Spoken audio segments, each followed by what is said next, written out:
गुजरात के द्वारका में स्थित नागेश्वर ज्योतिर्लिंग मंदिर 12 ज्योतिर्लिंगों में से एक है जिन्हें हिंदू धर्म में पवित्र माना जाता है।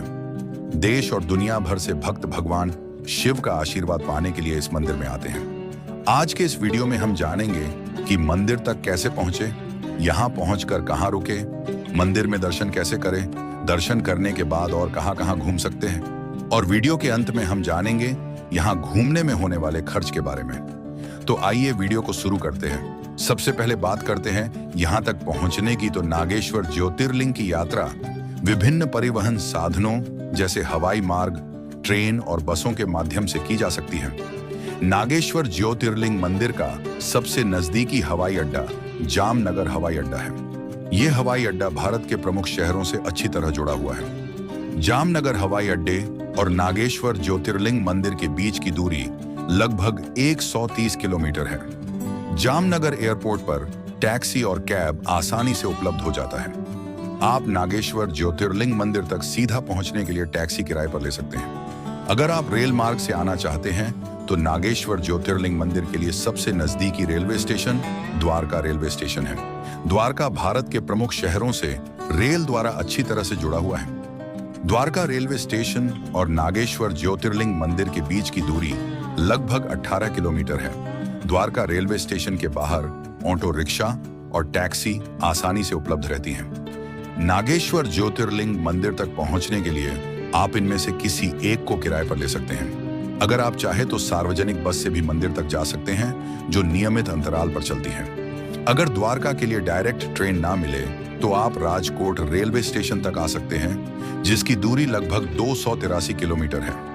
अगर आप सड़क मार्ग से आना चाहते हैं तो निजी बस सेवा जो बड़े शहरों से आती है, आप निजी बस से भी आ सकते हैं। अब नागेश्वर ज्योतिर्लिंग मंदिर के पास में ठहरने की व्यवस्था के लिए आप कई बजट और लग्जरी होटल, लॉज और धर्मशालाएं लेकर आप रुक सकते हैं जो आसानी से मंदिर परिसर के पास मिल जाती है। यहाँ खाने पीने के लिए भी कई ढाबे, कैफे और रेस्टोरेंट भी उपलब्ध हैं। आप अपनी सुविधा और बजट के अनुसार लॉज और धर्मशाला में भी रुक सकते हैं। आप द्वारका मंदिर में ट्रस्ट द्वारा संचालित भोजनालय उपलब्ध है जिसमें आप भोजन भी कर सकते हैं। अब आप ज्योतिर्लिंग दर्शन के लिए सुबह जल्दी उठकर आप मंदिर जा सकते हैं। सुबह ज्यादा भीड़ नहीं रहती है तो आप आसानी से दर्शन कर सकते हैं। सुबह 6 बजे से रात 9 बजे तक मंदिर में आप दर्शन कर सकते हैं। आप यहाँ 1 घंटे में नॉर्मल डे में आसानी से दर्शन कर सकते हैं। आप यहाँ पर द्वारकापुरी का दर्शन भी कर लीजिए जिसकी दूरी मात्र 45 किलोमीटर की है। मंदिर सुबह 6:30 में खुल जाता है। आप चाहे तो सुबह दर्शन कर सकते हैं और आप चाहे तो सोमनाथ ज्योतिर्लिंग का भी दर्शन कर सकते हैं जिसकी द्वारका से दूरी मात्र 240 किलोमीटर की है। आप चाहे तो एक साथ में 2 ज्योतिर्लिंग और 1 धाम की यात्रा आसानी से कर सकते हैं। आप अपने सुविधा अनुसार दर्शन का प्लान कर लें। अब यहाँ के बाद और कहां-कहां आप घूम सकते हैं तो सबसे पहले आप द्वारका बीच घूम सकते हैं। द्वारका से इसकी दूरी मात्र 2 किलोमीटर की है।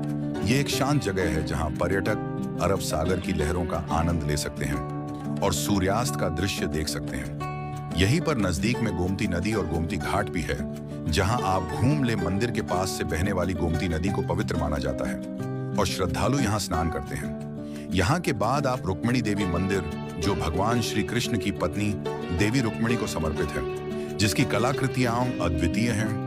अब जानेंगे कि यहाँ घूमने के लिए आने का सबसे बेस्ट समय क्या रहता है। तो आप चाहे तो अक्टूबर से मार्च तक सर्दी के मौसम में यहाँ आ सकते हैं जब तापमान सुहावना रहता है और जिससे आप शहर को आराम से देख सकते हैं। मार्च से जून तक का समय बहुत गर्म होता है इसलिए इस दौरान यात्रा करने से बचें। अब आप अपने समय के अनुसार यहाँ सालों भर में कभी भी आकर घूम सकते हैं। अब हम जानेंगे कि यहाँ आकर होने वाले खर्च के बारे में।